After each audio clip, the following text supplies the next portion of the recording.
For anyone trying to figure out financial freedom or maybe start their own thing, there's always that tension, right, between like big dreams and feeling like you're taking a huge risk. Yeah, it's that feeling of wanting to build something amazing but being kind of scared to leap. Exactly. Mm. Stuck.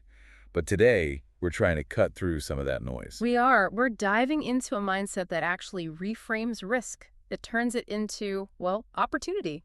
We're exploring the world of Monish Pabrai. You might know him as the Dondo investor. That's the one. Yeah. Monish, he's a self-made millionaire, built this investment firm, manages over $1 billion now. And what's really fascinating is how he did it. It boils down to these surprisingly simple mental models, Yeah. really powerful stuff. Yeah, he's basically taken decades of his own experience, right, and distilled it into these frameworks. Frameworks designed not just to, lower risk, but to actually build serious wealth and freedom. And not just for investors, for entrepreneurs, too. So our mission today, for you listening, is to get really clear on these models. We want you to see how they work together, how it's not just additive, like 1 + 1 = 2, but more like 1 + 1 becomes 11, that kind of non-linear result. Exactly. We're pulling from a really great conversation with Monish Pabrai himself. So let's unpack these ideas, see how you might apply them, whether it's investing, starting a business, whatever your path is. And without taking those crazy risks everyone always talks about. Right. Okay, so the core idea, the foundation, is this philosophy called Danho. Danho. It's a Gujarati word, right? It is, and literally it just means business. But the deeper meaning, the way Monish uses it, is about doing business where your downside is. Well, practically zero, or extremely small, anyway. So you design things so if you win big. Exactly. Heads, I win. Tails, I don't lose much. I love that framing. It completely challenges how we usually think about risk. Totally. And it's not just theory. Monish points to guys like Bill Gates, Sam Walton, Richard Branson. Brains, right. Yeah. Titans who built fortunes, but not by taking what we'd call conventional risks. They live this Danho philosophy, each in their own way. Okay, so let's dig into the first big mental model he talks about. Yeah. The power of cloning. Right, because we often think, to be successful, you have to invent something brand new. That lightning in a bottle idea. That's the myth, isn't it? It really is. Monish argues, pretty convincingly, I think, that just being a great cloner puts you maybe 90–95% ahead. Wow. Yeah, because the world usually wants more versions of a good thing. If something works, people often want it slightly different or cheaper or just, available. That completely changes the starting point. Like, think about Microsoft. We see Gates as the ultimate innovator. But look closer. Word came from WordPerfect. Excel from Lotus. Bing, well, trying to clone Google there. Oh, yeah. They saw what worked, and then they adapted it, refined it, made it their own. Effective cloning. And Sam Walton, founder of Walmart. He'd flat out say he had no original ideas. Walmart basically started as a clone of Sears and Kmart. But then they studied obsessively, improved relentlessly, and eventually they didn't just compete, they buried the originals. There's that story about him on vacation, right? Stopping at random stores. Yeah. Leaving his family in the car, just walking around, observing. He told a manager once about this terrible store he visited. Yeah, it was a mess, but you know what? Their candle display was fantastic. Amazing. Learning from anywhere. Always looking for that one good element you can borrow, And it's not just retail. Howard Schultz saw the Italian coffee shop and brought it to the U.S. with Starbucks. Yeah. Cloned the experience for a different market. Didn't invent coffee bars. Exactly. But maybe the most mind-blowing example of Dando and cloning, the Patels. Oh, yeah, the motel story. It's incredible. Right. This group from India, expelled from Uganda in the 70s, arrived in the U.S. with basically nothing. And now they dominate the U.S. motel industry. Both Pure Dando. They figured out they could buy small motels, live in a couple of rooms themselves. And fire all the staff. Every single one. The family did everything. Cleaning, front desk, repairs, you name it. Labor costs. Gone.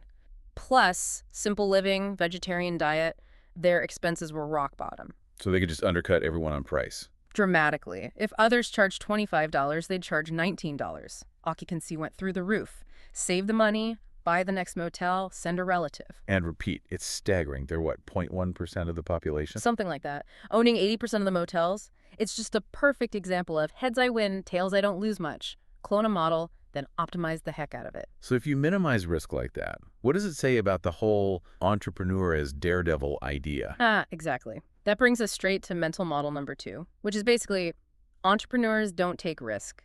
They minimize it. That flips the script, doesn't it? Yeah. Society tells us entrepreneurship is risk. It does. But Monish argues maybe the real risk is being stuck in that unfulfilling 9 to 5, not getting your music out there, as he calls it. Your unique contribution. Yeah. So successful entrepreneurs, the ones who really make it, they do everything possible to get risk close to zero. It's fundamental to how they operate. Okay, talk about time. Yeah. Because his Lego analogy for the week is brilliant. Isn't it? 168 hours. You take out sleep, work, chores, commute, the essentials. There's still a chunk left over. The free time. Netflix time, scrolling time. Exactly. And that's the gold mine. He shows how you can carve out 30, even 40 hours a week for your startup from that free time without quitting your day job. It's about being intentional with those hours. Totally. And he had that pretty bold strategy for his own day job back then. Oh, the just above firing level thing. Yeah. Perform just well enough not to get fired, but save all your best energy, your creative juice, for the startup after hours. Did his boss notice? Apparently. His old boss later confirmed, yeah, they saw the performance dip, but couldn't quite justify letting him go. He mastered it. That's some serious Dando dedication right there. Optimize everything. Absolutely. And it ties into another point. Most startups today don't need tons of cash. They need brain power, smart thinking. Like Richard Branson starting Virgin Atlantic, an airline.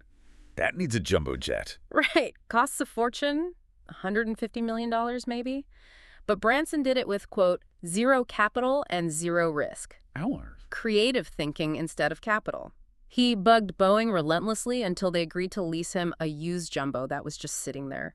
Boeing's risk was low. They could take the plane back. Okay, so he got the plane. What about cash? Sold tickets 4 months before the first flight. Cash came in first. Paid for fuel 30 days after the flight landed. Lease payments were also after he got paid. Masterful cash flow. Wow. Risk. Basically gone. That's 1 + 1 = 11 right there. Sure. Cloning plus risk minimization. Exactly. It's a perfect storm. So if it's not just about money, but about delivering real value, Yeah.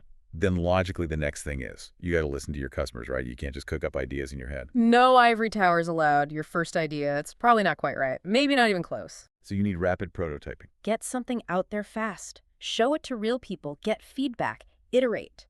Monish tells this great story about pitching a big bank. Yeah. He had this 11-slide deck, went through the whole thing, the senior IT guy, only cared about slide 10. Just one slide. Yep, because that one slide hit an extreme pain point for him. He didn't give a hoot about the other 10 things Monish could do. So what did Monish do? Took that one slide, blew it up into a 20-slide deck, focusing only on that pain point, and that became the business. That's listening. Really listening. Yeah. Separating signal from noise. Absolutely. And being flexible enough to pivot based on what the customer actually tells you they need. You can see parallels in product design too, right? Like Google Glass versus the Meta Ray-Bans. Totally. Glass looked weird, felt intrusive. Meta teamed up with Ray-Ban to make something that looks, well, normal, much higher acceptance they learned from the market. And this customer focus, you can expect a cost discipline too, like Sam Walton again. Oh yeah, master of costs. Choosing Walmart 7 letters partly to save money on signs. Seems small, but It adds up. Even luxury brands like LVMH, selling super expensive stuff, run incredibly tight ships operationally because every cent saved can improve value or profit. it's a game of inches. Always optimizing. Which brings us to resilience. You got to keep swinging, especially early on. Right, because most people give up too soon, sending 6 emails for a job and getting discouraged. Yeah, the numbers need to be way bigger. Monish, back in the day, 200 physical letters a week, 200 calls a week. Wow, and his daughter, looking for that hedge fund job. 1,200 physical letters, massive volume. But not just volume, right? There was a strategy. High signal, high emotional impact. He used mail merge, sure, but personalized the salutation. Dear Dave, not Dear David. Little touch, but it gets past gatekeepers. His daughter put a personalized stock tip in hers. Showing value up front, cutting through the noise. Exactly. It makes you memorable. Monish learned this stuff doing cold sales as a kid, windows, doors. His dad selling gold jewelry in Dubai. You hear no a lot. It's a lot. But that one, yes, that's the seed. You just need to keep going until you find it. And for him, being math-minded. He tracked the numbers. Right. Letters sent to positive replies received. Meetings held to deals closed. As long as the number wasn't 0, he wasn't discouraged. It was just a ratio to improve. Turning rejection into data, that's powerful. Super powerful. And this focus on quality, on intentionality, it has to extend to your team too. Building the team. Yeah. Yeah, Monish says recruiting is job number one for a leader. He points to Elon Musk interviewing the first 3,000 people at SpaceX personally. Steve Jobs saying A players hire A players. Because if you hire a B player, They hire B and C players, never A players. They're insecure. It's a downward spiral for talent and culture. You have to protect the standards. so what does he look for? 3 non-negotiables: intelligence, integrity, and willingness to work hard. Integrity being key. Absolutely key. He defines it as absolute honesty, highest ethical standards, no gray areas. It's black and white. And if someone doesn't measure up or just isn't the right fit? Fire fast. Not to be ruthless, he says, but actually as a service to them, help them find where they do fit, and to the team, maintain that high-performance environment. Okay, let's shift to investing specifically. The long game. Right. He boils down your investment results to 3 things: your starting capital, how long you invest for the runway, and your rate of return. And the runway is surprisingly important. Hugely important, almost more than the others, if it's long enough. He uses the rule of 72 to show this. Yeah, the quick math hack. Divide 72 by your annual return rate. That's roughly how many years it takes your money to double. So like 7% return. Doubles in about 10 years. Okay. Now, apply that to the Manhattan Island story. Sold by Native Americans to the Dutch in 1623 for what? 23 dollars. Sounds like a terrible deal for the sellers. That's what we think, but Monish runs the numbers. If that $23 had just been invested at a pretty modest 7% return Compounding for almost 400 years. by today, it'd be worth $23 trillion. Trillion. With a T. Yep, that's a huge chunk of the entire U.S. wealth.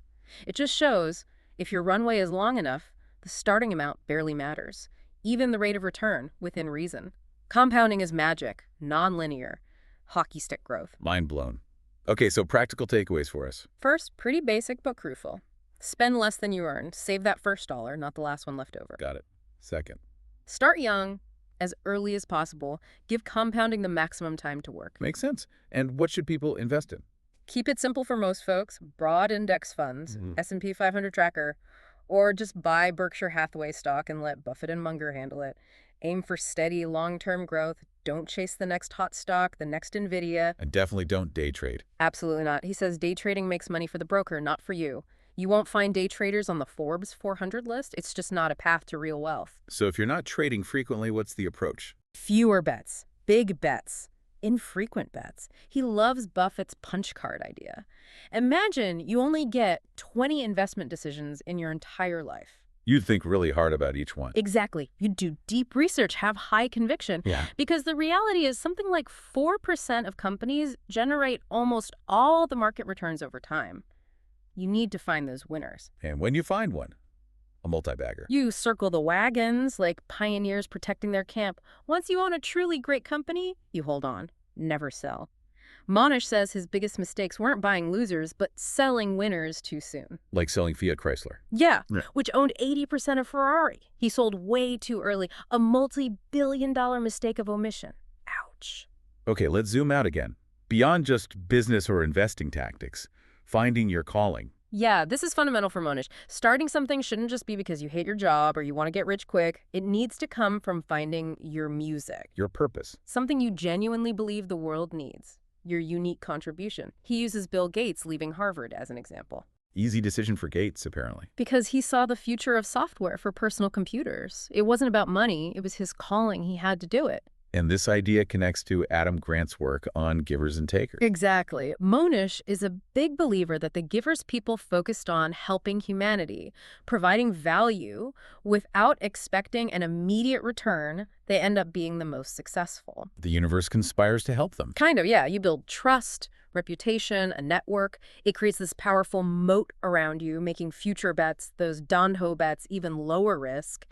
People want to help you succeed because you're focused on helping others. So if you're maybe in that, 85% of people disengaged at work, but you haven't found that calling yet, what do? You explore, you experiment, try things, talk to people, run thought experiments, figure out what resonates, and remember, it doesn't have to be tech. Right. Most startups aren't VC-backed unicorns. 99.99% are not. They're laundromats, restaurants, people selling stuff on eBay, often boring businesses. Finding those offering gaps. Exactly. Seeing something the world needs that isn't there. Like the barbershop story. New town, no barber.